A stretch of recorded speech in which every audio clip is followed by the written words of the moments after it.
Bismillahirrahmanirrahim. Alhamdulillahirabbil alamin. Allahumma shalli wa sallim ala sayyidina wa maulana Muhammadin sallallahu alaihi wasallam. Amma ba'd.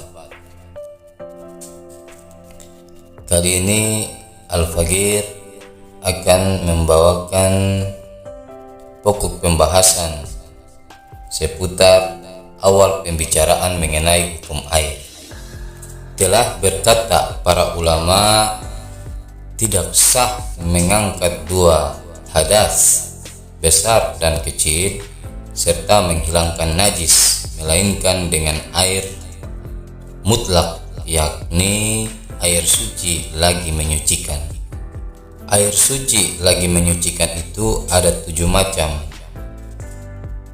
Yang pertama, air hujan, air embun, air salju atau air es.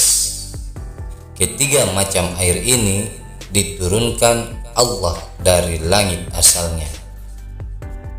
Yang keempat, air laut, air sungai, air sumur, serta sumber air atau mata air. Keempat macam air ini diterbitkan Allah dari bumi asalnya. Segala air itu terbagi menjadi 2, yaitu 1. Air yang sedikit, yakni air yang kurang dari 2 kula. Kedua, air yang banyak, yakni air yang cukup atau lebih banyak hingga beberapa kula. Untuk mengetahui air 2 kula itu ada 4 cara, yakni yang pertama, jika air itu berada pada tempat persegi 4 seperti bak air, hendaklah diukur panjang, lebar dan dalamnya 1/4 hasta, maka cukuplah 2 kula. Dan jika kurang dari itu maka tidak cukup 2 kula.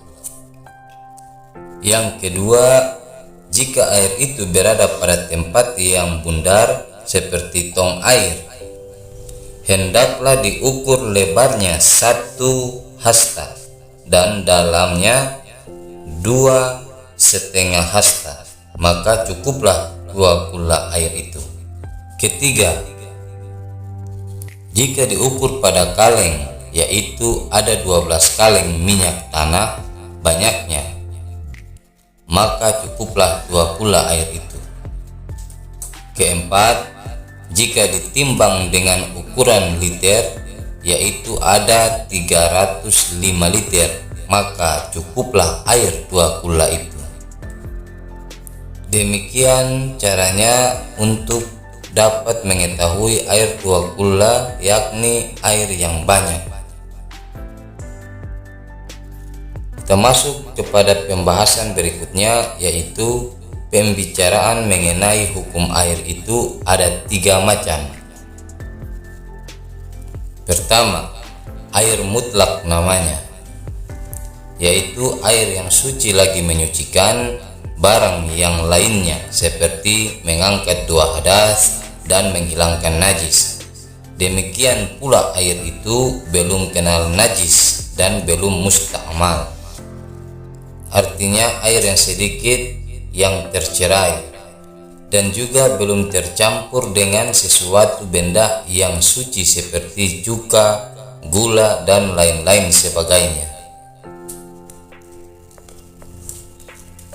Maka dengan air itu sah untuk kita memakainya guna mengangkat 2 hadas, beristinja dan menghilangkan najis.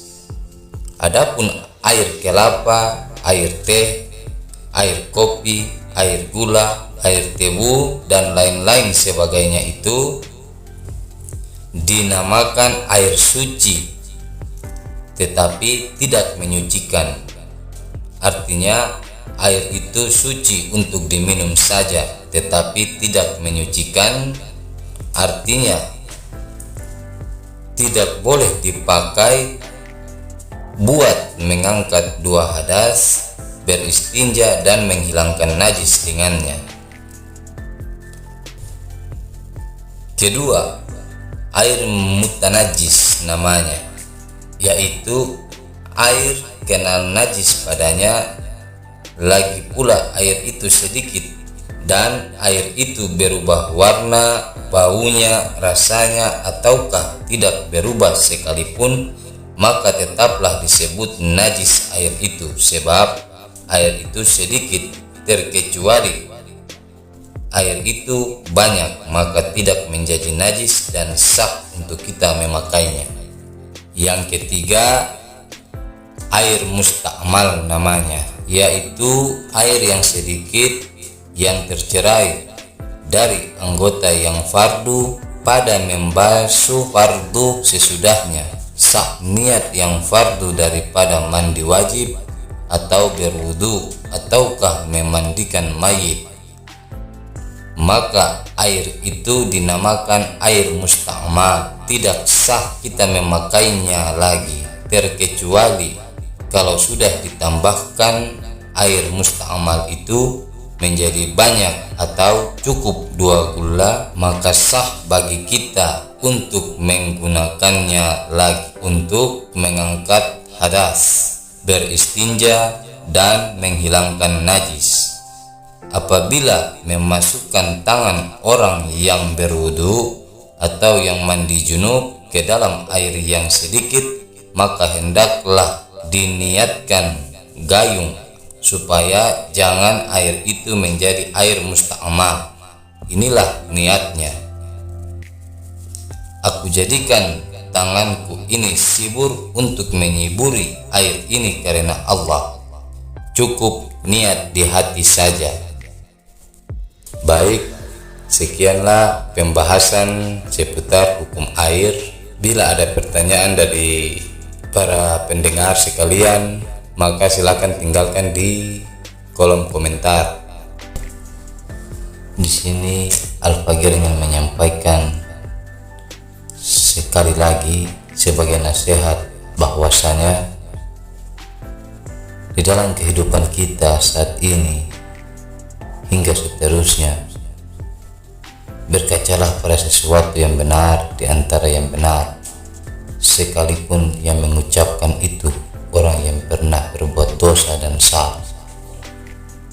Jangan pernah mendengar atau melihat siapa yang bicara, tetapi dengarkanlah apa yang dia bicarakan.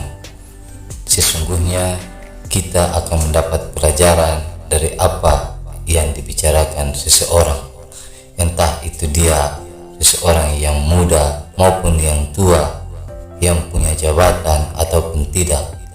Tapi sekiranya pembicaraannya itu mengarah kepada sesuatu yang hak, maka lakukanlah dan dengarkanlah. Sekian dan terima kasih. Lebih dan kurangnya Al-Fagir mohon maaf. Dan seputar pembahasan mengenai hukum air telah selesai. Insyaallah Allah memberikan umur yang panjang serta rahmat dan karunia-Nya, kita dapat berjumpa kembali pada esok hari dengan jam yang sama dan juga dalam channel yang sama, yaitu Lantunan Kisah, dengan tema pembicaraan hukum najis. Akhir kata, Al-Fagir mohon pamit. Kebenaran hanya milik Allah Subhanahu wa Ta'ala, dan kesalahan serta kekurangan milik kami sebagai hamba dan makhluknya. Al-Fagir mohon pamit dengan mengucapkan wabillahi taufiq wal hidayah. Wassalamualaikum warahmatullahi wabarakatuh. Tabarakallah.